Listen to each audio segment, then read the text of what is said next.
Hello po, magandang araw po sa lahat. Ang ating gagawin ngayon ay ang pagdikit ng sticker sa ating wall set.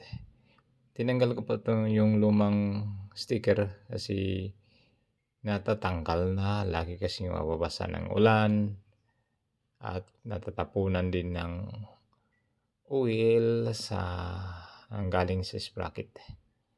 Kaya madaling matanggal. Kaya pinalitan na natin. Yan na ating gagawin is i-blower para dumikit siya ng husto. Kailangan talaga pagtiyagaan pagdikit nito kasi kung hindi mo pagbutihin pagdikit, patatanggalin. Magbabubbles kung hindi i-blower. Yun. Kabila na naman natin lagyan. I-blower muna bago ididikit yung sticker para tuyo talaga yung didikitan. Pinupunasan ko na kanina pero kailangan i-blower pa. Yan, okay na.